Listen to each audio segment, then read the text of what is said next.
السلام علیکم ورحمۃ اللہ وبرکاتہ۔ آج کا لیسن پارہ نمبر 2 سورہ البقرہ آیت نمبر 233 سے 234 تک ہے۔ اعوذ باللہ من الشیطان الرجیم، بسم اللہ الرحمن الرحیم۔ رب اشرح لی صدری ویسر لی امری واحلل عقدۃ من لسانی یفقہوا قولی رب زدنی علما اللہم فقہنا فی الدین۔ والوالدات یرضعن اولادہن حولین کاملین لمن اراد ان یتم الرضاعہ، اور والدہ دودھ پلائیں اپنی اولاد کو 2 برس پورے، لمن ارادہ اس کے لیے جو ارادہ کرے کہ پوری کرے دودھ کی مدت، وعلی المولود لہ رزقہن، اور بچے کے باپ پر ہے اس کا رزق، وکسوتہن، اور اس کا لباس، بالمعروف معروف طریقے سے، لا تکلف نفس الا وسعها، نہ تکلیف دیا جائے کوئی نفس مگر اس کی وسعت کے مطابق، لا تضار والدۃ بولدها، نہ تکلیف دی جائے والدہ کو اس کے بچے کی وجہ سے، ولا مولود لہ بولدہ، اور نہ اس کے بچے کے باپ کو اس بچے کی وجہ سے، وعلی الوارث مثل ذلک، اور وارثوں پر بھی اسی طرح حکم ہے۔ تو یہاں اللہ تعالیٰ نے یعنی متعلقہ عورتوں کا ذکر کرنے کے بعد وہ عورتیں جن کے چھوٹے بچے ہیں اور وہ بھی ان بچوں کو دودھ پلاتی، ان کا ذکر کیا کہ وہ مائیں جو اپنے بچوں کو دودھ پلاتی ہیں وہ ایک تو دودھ پلائیں ضرور 2 سال،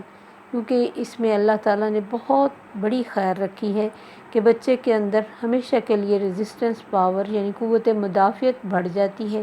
اور ماں کے لیے بھی یہ فیڈ کرانا بہت فائدہ مند ہے، جیسے اب سائنس بھی پروف کرتی ہے کہ اس کو بہت ساری بیماریوں سے بچت ہوتی ہے، جسم سمارٹ رہتا ہے، اور اس کے علاوہ بچے کے لیے بہت فائدے کی چیز ہے، اور یہ چونکہ اللہ کی طرف سے حکم ہے تو 2 سال پورے دودھ پلانا چاہیے۔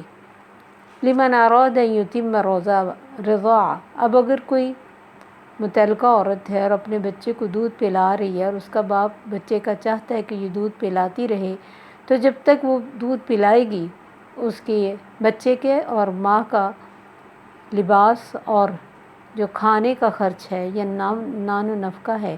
وہ معروف طریقے سے بچے کا باپ دے گا۔ لیکن اس میں اللہ نے فرمایا کسی بھی نفس کو تکلیف نہ دی جائے، ہاں اس کی وسعت کے مطابق، نہ تو والدہ کو تکلیف دی جائے اس کے بچے کی وجہ سے کہ اس سے زبردستی کھینچ لیا جائے، کیونکہ طلاق کے بعد ایک دودھ پیتے بچے کو ماں سے کھینچ لینا اس کے لیے بہت بڑی تکلیف کا باعث ہو سکتا ہے، الا یہ کہ وہ خود اپنا بچہ واپس دے دے تو اور بات ہے، لیکن زبردستی نہ کی جائے کہ اس سے کھینچ کر کسی اور کو پالنے کے لیے دے دیا جائے، یا ستیلی ماں اس کی جگہ آ جائے اسے دے دیا جائے اور وہ جیسے مرضی اس کے ساتھ سلوک کرے، یا پھر اسے نان نفقہ نہ دیا جائے، بس اس کو طلاق دے کے اس کے والدین کے گھر بھیج دیا جائے تو وہ سارا بوجھ ان پہ پڑ جائے، بچی کا بھی اور آگے اس کے بچے کا بھی۔ تو یہ تکلیف کی مختلف صورتیں ہیں، اور اللہ نے فرمایا باپ کو بھی اس کے بچے کی وجہ سے تکلیف نہ دی جائے، یعنی باپ کی آمدن اگر کم ہے تو بیوی زیادہ ڈیمانڈ نہ کرے، جیسے عدالتوں میں جب مقدمے کر دیے جاتے ہیں نان نفقہ کے لیے تو بہت جھوٹ بولا جاتا ہے، بعض دفعہ اس کی اتنی آمدن نہیں ہوتی جتنی لڑکی ڈیمانڈ کرتی ہے، مثلا اگر وہ 20,000 کماتا ہے اور لڑکی کہے مجھے 10,000 دے بچے کے لیے یا نان نفقہ کے لیے، تو اس کے لیے مشکل ہو جائے گی، ظاہر ہے وہ آگے شادی کرائے گا یا اپنے گھر والوں پہ بھی خرچ کرتا ہوگا، تو معروف طریقے سے لینا چاہیے، اور یہ سوچنا چاہیے کہ اللہ پالنے والا ہے، اگر میں اس سے زبردستی لوں گی تو نہ میرے بچے کے لیے خیر ہے، نہ ان کے دلوں سے کوئی خیر کی دعا نکلے گی، تو اتنا ہی تنگ کیا جائے جتنی اس کی حیثیت ہے، جتنا کوئی خوشی سے دے دے اسی کو لیا جائے کہ اللہ نے ہمارے لیے حق رکھا یہی بہت ہے، اس کی بجائے ہم زیادتیاں کر کے اور عدالتوں میں جھوٹ بول کے کسی کو تنگ کریں، اور باپ بھی اگر وہ صاحب حیثیت ہے تو عدالت میں جھوٹ نہ بولے وکیل کو پیسے دلوا کر کہ میں ایک جاب پرسن ہوں اور میرے پاس اتنے پیسے نہیں ہیں، اور نان نفقے کے لیے غریب بن کے شو کرے اپنے آپ کو، تو یہ بھی غلط بات ہے۔ تو تکلیف کسی کو بھی نہ دی جائے، نہ عورت کو تکلیف دی جائے، نہ اس کے بچے کے باپ کو، یعنی ایک بچہ ذریعہ بنا کر تو نہ ماں باپ کو تکلیف دے، نہ باپ ماں کو تکلیف دے، بلکہ احسن طریقے سے سارے کام کیے جائیں۔ وَعَلَى الْوَارِثِ مِثْلُ ذَلِكَ، اور فرض کریں اگر وہ شوہر فوت ہو گیا ہے تو بیوی دودھ پلاتی ہے بچے کو، تو اس کے وارثوں کا حق ہے کہ وہ اس کا نان نفقہ پورا کریں اچھے طریقے سے، معروف طریقے سے، یا پھر باپ کی اتنی کمائی نہیں لیکن سسرال باقی امیر ہیں، اس کے چچا امیر ہیں، اس کے دادا امیر ہیں اور وہ اچھا بھلا کماتے ہیں، تو ضروری نہیں ہے پھر باپ پر، باپ کے ساتھ اگر وہ اس بچے کے تمام ہی وارث ہیں تو ان کو دینا چاہیے۔ اگر باپ کے پاس کچھ کم ہے اور وہ نہیں دے پا رہا، اس کے اپنے اخراجات نہیں پورے ہو رہے، تو اس کے ورثاء کو چاہیے کہ وہ خرچ کریں، یا پھر باپ ہے ہی نہیں، مطلب فوت ہو گیا، تب بھی اس کے وارثوں کا یہ حق بنتا ہے کہ بچے کا نان نفقہ اور ماں کا نان نفقہ پورا کیا جائے۔ حالانکہ اس معاملے میں لوگ بہت بہت کم اچھا عمل کرتے ہیں، بس وہ جب بیوہ ہو گیا اپنے وارثوں کے پاس یا اپنے ماں باپ کے گھر چلی جاتی ہے تو اس کا ٹوٹلی خرچہ انہی پہ پڑ جاتا ہے۔ بہت کم لوگ ہیں جو اس چیز کا دھیان رکھتے ہیں، یا پھر اگر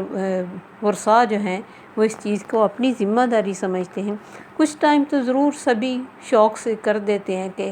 غم بڑا ہوتا ہے، تکلیف بڑی ہوتی، لیکن جیسے جیسے ٹائم گزرتا ہے اور وقت کے ساتھ ہر چیز کا ریٹ بڑھتا ہے اور ہر چیز مشکل ہو جاتی ہے، اور ماں بھی ادھر جب نئی نئی اپنے میکے میں جاتی ہے تو بھائیوں کے لیے بوجھ کم محسوس ہوتا ہے، لیکن جیسے جیسے وقت گزرتا ہے بچے بڑے ہوتے ہیں، ان کی ضروریات بڑی ہوتی ہیں، اور پیچھے سے دودھیال سے بھی کوئی صحیح طریقے سے نہیں دیکھتا کہ کتنا اس کا خرچہ ہونا چاہیے، تو یہ سب کچھ دیکھ کے اچھے طریقے سے یہ تمام معاملات ہونی چاہیے۔ فَإِنْ أَرَادَ فِصَالًا، پھر اگر وہ دونوں ارادہ کریں کہ دودھ نہیں پلوانا، ماں پلانا نہ چاہے، باپ پلوانا نہ چاہے، تو آپس کی رضامندی سے یہ بھی کوئی گناہ کی بات نہیں ہے۔ آپس کے مشورے سے اور آپس کی رضامندی سے اگر وہ اس کام کو ایگری کر لیں کہ ہمیں یہ کام نہیں اس عورت سے کروانا، تو بھی کوئی گناہ نہیں ہے، لیکن زبردستی نہ کھینچا جائے۔ وَإِنْ أَرَدْتُمْ أَنْ تَسْتَرْضِعُوا أَوْلَادَكُمْ، یا پھر تم یہ چاہو کہ تم اپنی اولاد کو دودھ کسی اور سے پلواؤ، جیسے نبی صلی اللہ علیہ وسلم، یعنی عرب کے علاقے میں یہ تھا کہ جب بچے پیدا ہوتے تو گاؤں کی عورتیں ان بچوں کو لے جاتی، اس سے ان کے لیے ایک تو ذریعہ آمدن بنتا، دوسرے بچے ایک نیچرل ماحول میں پلتے بڑھتے، کیونکہ آج بھی اگر دیکھیں ہم تو اس زمانے میں تو خیر ہم سے بہت بہترین حالات تھے، گاؤں بھی اتنے گندے نہیں تھے اور لوگ بھی ایسے بری اخلاق کے نہیں تھے، تو وہاں نیچرل ماحول میں نیچرل چیزیں عورتیں کھاتی ہیں، آرگینک جس کو ہم کہتے ہیں، تو سبزیاں ان کے دودھ گھروں میں بھینسیں ہوتی ہیں اور خود وہ پیتی ہیں، تو یہ سارا کچھ بچے کے لیے بہت اچھا ہوتا ہے کہ وہ ایسے اوپن اور خوبصورت ماحول میں پڑے جہاں نیچرل سب کچھ ہو، کھانا پینا بھی، ماں کا بھی اور بچہ بھی کے کھیلنے کے لیے بھی سب نیچرل ماحول ہو۔ لیکن اب یہ چیزیں چونکہ ختم ہو گئی، حالانکہ نبی صلی اللہ علیہ وسلم کو بھی حلیمہ سعدیہ نے دودھ پلایا تھا، پھر آپ کی رضائی بہن بھی شیمہ جن کا نام تھا، وہ آپ سے ملنے آتی تھی، آپ ان کی بہت عزت کرتے تھے، تو یہ وہاں رہ کے نبی صلی اللہ علیہ وسلم نے پلے بڑھے بچپن میں، اور اب یہ طریقہ ختم ہو گیا۔ حالانکہ میں کل ہی سن رہی تھی کہ جیسے میٹاورس کے نام سے ایک بہت بڑا فتنہ آ رہا ہے دنیا میں، تو وہ ڈاکٹر صاحب کہہ رہی تھی کہ اگر ہم اپنے بچوں کو نیچر کے پاس رکھیں، یعنی پہاڑی علاقوں میں لے کے جائیں، انہیں دریا، سمندر، باغ اور اچھی چیزیں دکھائیں اور جانور دکھائیں اور فروٹس دکھائیں اور کھیتوں میں لے کے جائیں، تو جتنا ان کو نیچر سے قریب، پھر سوئمنگ کرائیں، گھڑ سواری کرائیں، تیر اندازی کرائیں، وہ سب جو ہمارے دین نے کہا اسکل سیکھنے کو، اور ان کی طرف بچوں کا دھیان لگائیں، تو بچے ایسی فضول چیزوں میں انڈلج نہیں ہوتے، گیموں کی طرف نہیں پڑھتے، چونکہ ماں باپ اتنا ٹائم نہیں دے پاتے، مائیں گھروں کے کاموں میں مصروف رہتی ہیں، باپ یا تو کام میں مصروف یا پھر اپنے موبائل میں مصروف، اور وہ چاہتے کہ ہمیں بچے نہ تنگ کریں تو ان چیزوں میں مصروف رہیں، اور یا پھر ماں باپ کو دیکھ کے بچے خود ہی اس چیز کے عادی ہو جاتے، تو جب وہ ان چیزوں کے عادی ہوں گے تو اس میں جو نئے سے نئے فتنے آئیں گے وہ اس میں بھی چلے جائیں گے، اور کیسی گیموں میں بچے مطلب اتنے زیادہ جھکے ہوتے ہیں کہ ان کے کندھوں میں تکلیف شروع ہو جاتی ہے، ان کی آنکھوں کے مسئلے، ان کے مائنڈ کے مسئلے، یہ سارا کچھ وقتی طور پر انسان کو محسوس نہیں ہوتا، انہیں لگتا ہے کہ سب کچھ تو نارمل ہے، کوئی بات نہیں اگر بچے یہ سب کچھ کرتے ہیں، لیکن آگے آگے جیسے فتنے آ رہے ہیں اس سے انسان کی اپنی جو لائف ہے نہ صرف وہ ڈسٹرب ہوگی بلکہ بچے کا مائنڈ بھی ہیک ہو سکتا ہے، اس کے لیے بہت بڑی تکالیف کھڑی ہو سکتی ہیں، اس رشتوں سے دور ہو جائے گا، نیچر سے دور ہو جائے گا۔ تو یہ نیچر کے پاس رہنے کا اگر پیدائشی انتظام نہیں رہا دودھ پلوانے کا، تو بعد میں بچوں کو ان چیزوں میں رکھنا بہت بہترین ہے، اور اللہ کے یہ سسٹم تھے، اللہ نے شروع سے ہی ہمیں صحیح جگہ پہ لگایا تھا، لیکن انسان اپنی ہی سہولت کے لیے، ماں کے لیے کتنی آسانی تھی کہ وہ ڈیلیوری کے بعد فارغ ہو جاتی ہے اور ریلیکس ہو کے اپنے آپ کو اپنی صحت کا دھیان رکھتی ہے اور باقی اپنی زندگی میں مصروف ہو جاتی، چونکہ ماں جب ڈلیوری کے بعد بچے کو فیڈ کرا رہی ہوتی ہے اور پھر ساتھ وہ پورا کام کر رہی ہوتی ہے اور پھر ٹینشنز لے رہی ہوتی ہے، اور رنگ برنگی اگر خاص طور پہ کسی کا پہلا بچہ ہے تو اس کو بہت مشورے اور باتیں کی جاتی ہیں کہ یہ ٹھیک نہیں کیا تم نے، وہ ٹھیک نہیں کیا، اس کو نہلایا ٹھیک نہیں، اس کو سنبھالا ٹھیک نہیں، اس کے بچے نے کوئی تھوڑا بہت میس ڈال دیا، کوئی پیشاب وغیرہ کا، اس پہ اس کو باتیں کی جاتی ہیں، کھلانے کے لیے باتیں کی جاتی، کچھ کھا لیا ماں نے تب باتیں ہیں، کام اس سے پورا لیا جاتا ہے۔ تو بہت دفعہ پھر بچوں کا فیڈ ماں کو آتا ہی نہیں، یعنی وہ کیونکہ ٹینشنوں میں رہتی ہے، اس حالت میں ماں کو ریلیکس ہونا چاہیے، اور لوگوں کو بھی چاہیے کہ اس میں کوآپریٹ کرے، اور دن میں اگر 2-3 دفعہ اس کو دودھ پینا پڑتا ہے اس کی طرف بھی بلکہ خود دھیان دیں کہ تم پیو، بجائے اس کے کہ وہ بیچاری پیے اور مجرم سی خود کو اس کو لگے کہ میں دودھ بار بار پی رہی ہوں اور مجھے دیکھا جا رہا ہے۔ تو ایسی چیزوں سے بچے کے لیے بھی تکلیف ہے کہ جب ماں کی فیڈ نہیں ہوگی تو بچہ ظاہر ہے پھر نقلی فیڈ پہ پلے گا تو زیادہ تکلیف دے، اس کی ظاہر ہے صحت کے مسائل زیادہ ہوں گے، جتنا کوئی ماں کے دودھ سے پلتا ہے اتنا اس کے صحت کے مسائل کم ہوتے ہیں۔ تو بہرحال یہ ایک کچھ باتیں تھیں جو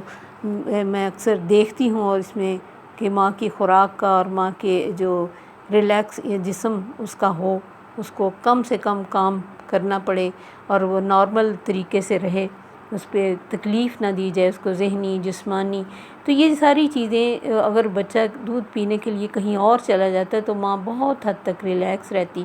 کیونکہ اللہ نے یعنی کتنی بڑی احسانی کی تھی عرب معاشرے میں، تو جس کو ہم نے کسی نے اڈاپٹ نہیں کیا۔ بہرحال اگر ماں پلاتی ہے تو اللہ کا حکم بھی ہے کہ وہ 2 سال دودھ پلائے، اس میں کوئی برائی نہیں، لیکن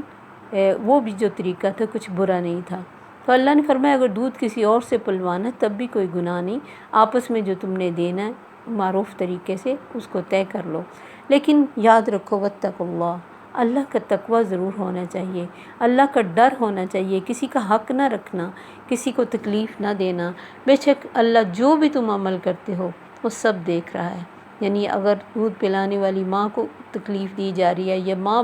اس کے باپ کو تکلیف دے رہی ہے، یا وارثوں کی طرف سے کوئی تکالیف ہیں، یا پھر پورا حق ادا نہیں کیا جاتا، یا پھر کیئر نہیں کی جاتی جیسے کرنی چاہیے اس بچی کی جو بہت بڑی تکلیف میں آ گئی ہے،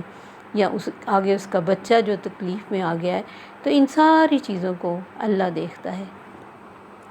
اس کے بعد اللہ تعالیٰ فرماتے والذین یتوفون منکم ویذرون ازواجا، وہ لوگ جو فوت ہو جاتے ہیں تم میں سے اور چھوڑ جاتے ہیں بیویاں، فوت کر لیے جاتے ہیں تم میں سے اور چھوڑ جاتے ہیں بیویاں، یتربصن بانفسہن اربعۃ اشہر وعشرا، وہ انتظار کریں اپنے نفسوں کے ساتھ 4 ماہ اور 10 دن۔ نبی حضرت عطیہ فرماتی کہ نبی صلی اللہ علیہ وسلم نے فرمایا کسی کے لیے بھی جائز نہیں کہ وہ مرنے والے پہ 3 دن سے زیادہ سوگ کرے سوائے بیوہ کے جس کے سوگ کی مدت 4 ماہ اور 10 دن ہے۔ تو بیوہ کی عدت کے مسائل میں ہے کہ وہ شوخ کپڑا نہیں پہنے گی جیسے کوئی کام والا ہوتا ہے، کیونکہ حدیث میں کلرز کی بات کی گئی کہ جس کے اوپر اسپیشل کلر کیا گیا ہو، تو آج اس کو اگر ہم کام سے اور بہت زیادہ شوق کسی تبرج والی چیز کے ساتھ ریلیٹ کریں تو وہ نظر آتا ہے۔ باقی جو ڈائی اور پرنٹ وہ تو ہوئے ہی ہوتے کپڑوں میں، لیکن بہت شوق کپڑا نہیں پہنے گی اور بہت سجے بنے گی نہیں، مہندی نہیں لگائے گی، سرما نہیں لگائے گی اور باہر بہت زیادہ نہیں نکلے گی، الا یہ کہ اس کو اشد ضرورت ہو، اور بہت زیادہ لوگوں سے فرینک نہیں ہوگی۔ اور باقی یہ جو باتیں مشہور ہیں کہ جنازے کے ساتھ 40 قدم چلنے سے عدت ختم ہو جاتی، یہ غلط بات ہے۔ باقی اور بہت ساری باقی حالات، یہ جو رہنا ہے نا وہ نارمل رہنا ہے، اس میں کوئی اسپیشل نہیں ہے کہ کچھ 4 ماہ 10 دن کے لیے کوئی کمرے میں گھس جائے، کسی کا سامنا نہ کرے، کسی کو اپنی شکل نہ دکھائے، ایک ہی گھر میں رہتے ہوئے اگر کوئی دیور جیٹھ ہیں یا ان کے بچے ہیں ان سب سے پردہ کرے کہ عدت میں میرا پردہ ہے، اپنے منہ کو چھپا کے رکھے۔ بہت مشہور ہے کہ منہ پہ روپ آتا ہے اور یہ سب کچھ، احادیث سے ہمیں ایسی کوئی چیز نظر نہیں آتی۔ ہاں سوگ کی حالت اس لیے ہے کہ اتنی زندگی ایک ساتھی کے ساتھ گزاری ہوتی ہے، اس کے بعد یہ تھوڑا سا ایک ٹائم ہوتا ہے کہ وہ اپنے آپ کو سیٹل بھی کر لے، ذہنی طور پہ، جسمانی طور پہ، جذباتی طور پہ اگلے فیصلے کے لیے تیار ہو جائے، اور اگر کوئی پریگننسی ہے تو وہ بھی واضح ہو جائے۔ پھر اس کے علاوہ پھر عدت کے ان مسائل میں بلا وجہ کی پابندیاں کوئی اپنے آپ پر خود مسلط کرے تو یہ اس کی اپنی وجہ سے پھر تنگی ہے۔ اللہ نے دین میں ایسی کوئی تنگی نہیں رکھی، نارمل حالات میں رہنا ہے جیسے عام عورت رہتی ہے، صرف اس نے پہننا اوڑھنا یعنی سجنا بننا نہیں ہے، شادی نہیں کرنی ہے، سرما نہیں لگانا، مہندی نہیں لگانی، صرف ان چیزوں کی بات کی گئی۔ باقی یہ کہ مخصوص ان دنوں میں 4 ماہ 10 دن میں پہلے ہی ایک انسان کے اوپر برڈن سا ہوتا ہے کہ وہ مطلب ایک تکلیف خاوند کے جانے کی، پھر لوگوں کے بار بار آنے کی، کہ میں نے دیکھا کہ اس میں لوگ تھوڑے دنوں کے بعد چل پڑتے ہیں کہ چلیں اس کے پاس جائیں، اور اس سے پھر وہی باتیں اور وہی اس کے پاس، وہ مسلسل ان کے پاس اس کو بیٹھنا بھی پڑتا ہے، وہ باتیں بھی کرنی پڑتی ہیں، پھر وہ چاہتے ہیں کہ یہ اب روئے بھی، ایسی باتیں اس کو یاد کراتے ہیں، اور اس کو گھر کے کاموں میں بیزی نہیں ہونے دیتے، کیونکہ اس میں بیزی رہنا اچھا ہے کہ اس کا مائنڈ جو ہے وہ جو تکلیف میں ہے، کیونکہ ہر عورت کی تکلیف الگ ہوتی ہے، کچھ بڑی عمر میں جا کے بیوہ ہوتی ہیں، کچھ بالکل چھوٹے چھوٹے بچوں کے ساتھ بیوہ ہو جاتی ہیں،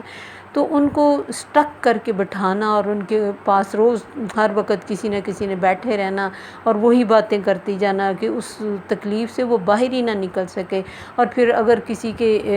دوسری دفعہ کوئی اس کے خاوند فوت ہوا ہے یا پہلے اس کو طلاق ہوئی، اسے کہنا اس کی قسمت دیکھو، اس کا نصیب دیکھو، پہلے بھی بیچاری اجڑی اب پھر اجڑ گئی، یعنی ایسے اب اس کے جانے کی عمر نہیں تھی، چھوٹے چھوٹے بچے ہیں، کیا کرے گی، کوئی کمانے والا نہیں ہے، ایسی باتوں سے اس کو مزید تکلیف دی جاتی ہے۔ اس کی بجائے اس کو روزمرہ کے کاموں میں مصروف ہونے دینا چاہیے کہ وہ اپنی زندگی کو سیٹل کرے، اپنے بچوں کے ساتھ ٹائم سپینڈ کرے اور اللہ کی یاد میں زیادہ ٹائم گزارے، کیونکہ اللہ ہی کی دی ہوئی اس وقت طاقت ہوتی ہے جس سے انسان اس وقت کو گزار پاتا ہے، ورنہ بعض دفعہ یہ غم اتنا بڑا محسوس ہوتا ہے اور اتنی عورت اس وقت ہیلپ لیس اور اکیلی رہ جاتی ہے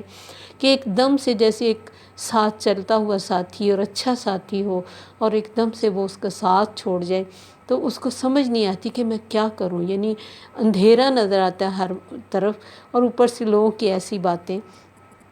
اور پابندیاں کہ کوئی مطلب ذرا سا اگر کسی کے ناک میں کوکا بھی رہ گیا تو اس کو فوری سے کہتے ہیں یہ کوکا اتار لو، تم نے پہنا ہوا ہے۔ تو اتنی سختی ہمارے دین میں نہیں ہے۔ ٹھیک ہے زیور اتار دیں، جو چوڑیاں یا انگوٹھیاں کچھ اس طرح کی پہنی، کو گلے میں لاکٹ پہنا اتار دیں، اور جیسے میں نے کہا کہ چند ایک پابندیاں ہیں اور اس میں بڑی پابندی ہے کہ شادی نہیں کرنی۔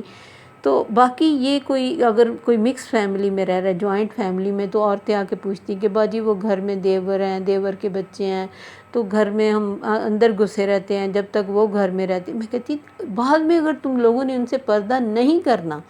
عام روٹین میں پھرنا ہے، تو ان دنوں میں تمہیں کیا مسئلہ ہے؟ کیوں نہیں تم آرام سے ایک سمپل چادر لے کے تو اپنے گھر کے کاموں میں بیزی رہتی؟ کیوں دوسروں کے لیے بھی مصیبت کھڑے کرنا کہ ان کو لگے کہ نہیں گھر میں عدت والی عورت ہے تو ہمیں گھر میں رہنا نہیں ہے یا اندر جانا نہیں ہے ایک دم؟ نارمل رہو اور نارمل رکھو آس پاس کے ماحول کو، اس کو اپنے اوپر طاری نہ کرو۔ صرف 100 کے دن ضرور ہیں عورت کے لیے، لیکن اس کا مطلب یہ نہیں ہے کہ ہر طرف شور پڑ جائے کہ بس اب اس کے ساتھ بات نہیں ہو سکتی، فون کال نہیں ہو سکتی، کوئی تعزیت نہیں کر سکتا، کوئی اس کے گھر میں نہیں آ سکتا، ایک کمرے میں بند ہو کے بیٹھ جانا۔ پتہ نہیں یہ چیزیں کس نے ایجاد کی ہیں اور کہاں سے یہ شروع ہوئی ہیں، حالانکہ ہمارے دین نے ایسا کچھ بھی نہیں کہا۔ بلکہ ایک عورت کے بارے میں آتا ہے کہ وہ اپنے باغ میں کھجوریں چن رہی تھی، تو ان کو ایک صحابی نے ڈانٹا کہ دیکھو تم عدت میں اور تم باہر آئی ہو۔ وہ نبی صلی اللہ علیہ وسلم کے پاس گئی، اللہ کے نبی میرا کوئی کمانے والا نہیں رہا، میں اپنے بچوں کے لیے یہ کام کر رہی ہوں کہ کھجوریں چن رہی، بیچتی ہوں گی۔ تو آپ نے کہا تم چن سکتی ہو، کر سکتی ہو۔ اب فرض کریں کوئی عورت بیچاری کسی اسکول میں جاب کرتی ہے یا کہیں اور اس کا پیچھے بھائی بھی کوئی نہیں ہے کمانے والا، باپ بوڑھا ہے، تو پھر وہ کہاں سے کھلائے گی اپنے بچوں کو؟ تو سختی نہیں ہے دین میں۔ کوئی اس کو بیماری ہو گئی ہے، کوئی تکلیف ہے، ڈاکٹر کے پاس جا سکتی ہے، کوئی ماں بیمار ہے، ماں کا پتہ لے سکتی ہے، ٹھیک ہے شام کو گھر آ جائے۔ لیکن یہ جو سختیاں مزید ہم اپنے اوپر مسلط کرتے ہیں، ہم دین کو اپنے لیے خود مشکل بنا لیتے ہیں۔ دین مشکل نہیں ہے، ہماری اپنی بنائی ہوئی پابندیاں ہمارے لیے پھر مشکل پیدا کرتی ہیں کہ ایک تو وہ ٹائم ویسے ہی گھر سے نہیں نکلنا ہوتا اور دل میں تکلیف کا ٹائم ہوتا ہے، اور پھر اوپر سے یہ کہ وہ نہ آ جائے، وہ نہ دیکھ لے، کسی سے بات نہیں کرنی، کسی کے سامنے نہیں آنا، نارمل اپنا موٹا چادر یا دوپٹہ لے کے انسان رہے اور اپنے کام سے کام رکھے، اپنے کاموں میں مصروف رہے۔ کوئی بھی اتنا بیوقوف نہیں ہوتا، کوئی دیور ہے یا کزن ہے یا کوئی جو آ کے پاس تعزیت کے لیے اگر چند لمحوں کے لیے کوئی آئے گا بھی 10 منٹ کے لیے، تو وہ پاس تو نہیں بیٹھا رہے گا۔ اس وقت تو ہر ایک کا دل ایسا ہوا ہوتا ہے کہ وہ اس کے ساتھ ہمدردی اور محبت ہوتی ہے کہ اس بیچاری کا اتنا بڑا لاس ہو گیا۔ تو پھر یہ چاند کی تاریخوں کے ساتھ 4 ماہ 10 دن پورے ہوں گے، اور یہ ساری عدتیں یعنی طلاق کی عدت ہے، بیوہ کی عدت ہے، دودھ پلانے کی مدت ہے، یہ سب چاند سے ہوتی ہے۔ پھر آگے اللہ تعالیٰ نے فرمایا کہ اگر وہ اپنے نفسوں کے لیے کچھ کرنا چاہیں تو تم اس کو نہ روکو۔ فَإِذَا بَلَغْنَ أَجَلَهُنَّ فَلَا جُنَاحَ عَلَيْكُمْ فِي مَا فَعَلْنَ فِي أَنفُسِهِنَّ بِالْمَعْرُوفِ۔ تو جب ان کے 4 ماہ 10 دن پورے ہو جائیں پھر تمہیں کوئی گناہ نہیں ہے اگر وہ معروف طریقے سے اپنے لیے کچھ کرنا چاہتی ہیں، آگے شادی کرنا چاہتی ہے تو تعاون کرو، وہ اکیلے رہنا چاہتی ہے، اپنے فیصلہ کوئی کرنا چاہتی ہے یا کچھ کمانا چاہتی ہے یا کچھ سیکھنا چاہتی ہے تاکہ میں اپنے قدموں پہ کھڑا ہو جاؤں، کوئی تعلیم حاصل کرنا چاہتی ہے، اس معاملے میں اس کے ساتھ کوآپریٹ کرنا چاہیے، اس کو تکلیف نہیں دینا چاہیے کہ ہم تمہارا خرچہ اٹھاتے ہیں، تم کچھ نہ کرو، تم گھر سے نہ نکلو، اور عدت کے بعد بھی اس کے اوپر پابندیاں لگا کے رکھی جائیں، اپنے بچوں کے بارے بیچاری کوئی فیصلہ نہ کر سکے، نہ اپنے بارے میں کر سکے، تو یہ تکلیف پر تکلیف ہے۔ معروف طریقے سے وہ کچھ بھی اپنے لیے فیصلہ کر سکتی، شادی بھی کروا سکتی، اس کو اجازت ہے کہ وہ اپنی شادی خود کروا سکتی ہے۔ اور اس میں بھی لوگ بہت تکلیف دیتے کہ اس کے بچے ہیں، اب بچوں کے ساتھ شادی کیوں کروانا چاہتی ہے، فلاں دیکھو اس کے 1-2 بچے تھے تو اس بیچاری نے زندگی گزاری ہے۔ اللہ نے کسی کو تنگی نہیں دی ہے، وہ اگر وقتی طور پہ کوئی اس کا برڈن اٹھا بھی لیتا تو جیسے جیسے اس کی ضروریات بڑھیں گی تو لوگ احساس کریں گے کہ اس کی ضروریات کے ساتھ اس کو اس کی آمدن میں اضافہ ہونا چاہیے۔ کوئی اگر دے گا بھی تو ایک فکس دے گا نا، تو اگر کسی ٹائم اس کو زیادہ کی ضرورت پڑ گئی تو وہ کہاں سے لے گی؟ وہ کیا دوبارہ مانگنے آئے گی؟ پھر اس سے لوگ حساب پوچھیں گے کہ پہلے ہم نے دیا تو وہ کہاں جاتا ہے؟ تو ایک ساری زندگی کی مصیبت ہے کہ وہ اس کے دل کے اندر ایک گلٹ رہے اور وہ جھکی رہے نگاہوں سے اور دل سے کہ میں ان کا بوجھ ہوں، بجائے اس کو اپنا بوجھ بنانے کے اس کو اس کے قدموں پہ کھڑا ہونا دے۔ اگر اس کے بچے چھوٹے ہیں، کوئی کمانے والا نہیں ہے، کوئی بیٹا نہیں ہے، تو اس کو کسی بھی معاملے میں تکلیف نہ دی جائے۔ ایسے کچھ معاملات میں اگر کسی نے نہیں لڑکی کو یا عورت کو اپنے قدموں پہ کھڑے ہونے دیا تو وقت کے ساتھ اگر انہیں احساس بھی ہو گیا، مثلا فرض کریں اس کی بیوگی کو 15-20 سال ہو گئے اور اس کے بعد کسی کو احساس ہوا کہ واقعی اتنے کام تھے گھروں کے، آپ دیکھیں کتنی چیزیں خراب ہوتی، کبھی پلمبر کو بلانا ہے، کبھی کوئی گھر میں سفیدیاں کرانی ہیں، کوئی چیز خراب ہو گئی ہے، کوئی ٹوٹ گئی ہے، ہر بندے کے ساتھ بات اس کو کرنی پڑ رہی ہے۔ اور پھر بچوں کے معاملات کتنے ہوتے ہیں، کوئی بیمار ہو گیا ہے، کوئی تعلیم کے لیے کسی سے ملنا، کہیں جانا ہے، ہر جگہ وہ اکیلی ہے، ہر جگہ وہ اکیلی ہے۔ خود بیمار ہو تو اس کے دوائی لانے والا کوئی نہیں ہوتا۔ تو اس وقت یہ کہنا کہ نہیں شادی اس کے لیے ٹھیک نہیں ہے، ان ساری تکالیف کو آپ محسوس نہیں کر سکتا وہ انسان جو اس تکلیف میں نہ ہو۔ اس وقت صرف اس کا لاس ہوا ہوتا ہے، اور صرف وہی اپنے حالات کو صحیح سمجھ پاتی ہے۔ اور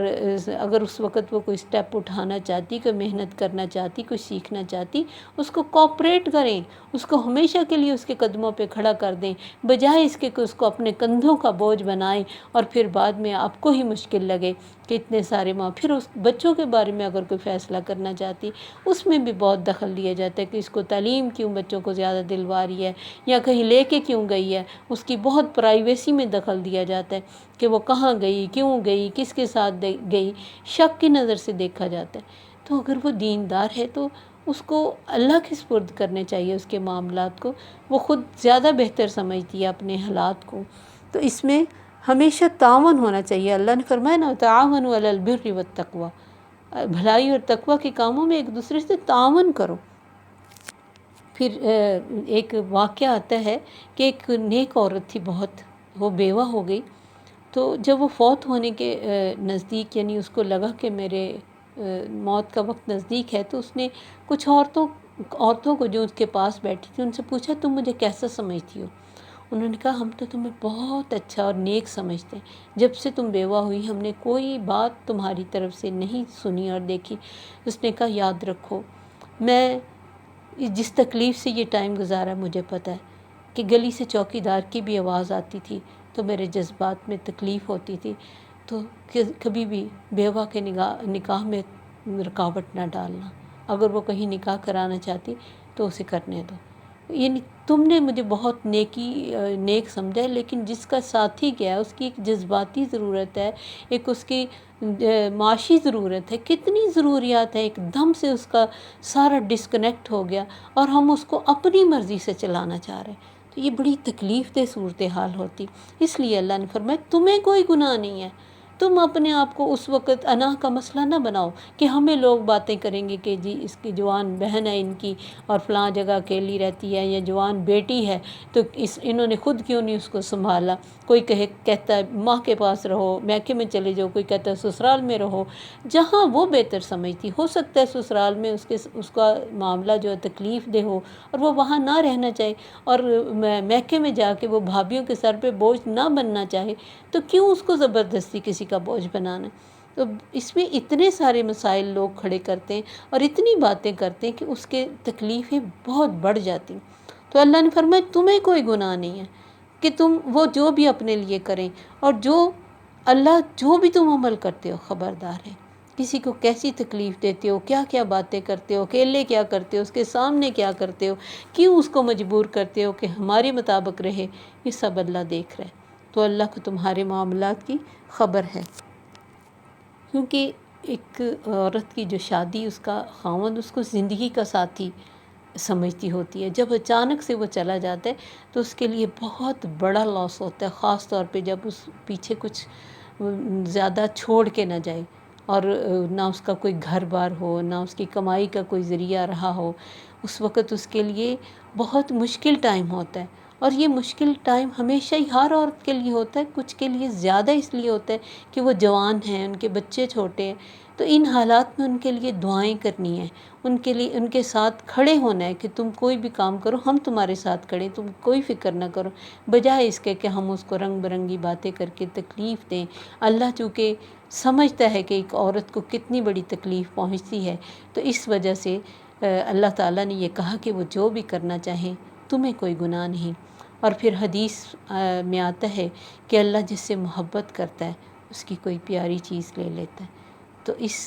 حدیث کو بھی ذہن میں رکھنا چاہیے۔ اور پھر انا للہ و انا الیہ راجعون، اللہم اجرنی فی مصیبتی واخلف لی خیرا منہا، کہ اللہ مجھے اس مصیبت میں اجر دے اور اس سے بہترین حل نکال، بہترین بدلہ دے، یہ چیز کافی پڑھنی چاہیے، اور زیادہ سے زیادہ ٹائم قرآن، نماز اور اللہ کے ساتھ لگانا چاہیے، تو اللہ اس مشکل وقت کو آسان کر دیتا ہے۔ جو مشکلوں میں اللہ کو یاد رکھتا ہے، اللہ تعالیٰ اسے کبھی بھی اکیلا نہیں چھوڑتے، کبھی بھی نہیں۔ اللہ تو ویسے ہی انسان کے ساتھ بہت محبت کرنے والا ہے، اور جو انسان اس کی بھیجی ہوئی تکلیف میں صبر کرتا ہے، اس کے ساتھ تو اس کی رحمتیں بہت بڑھ جاتی ہیں۔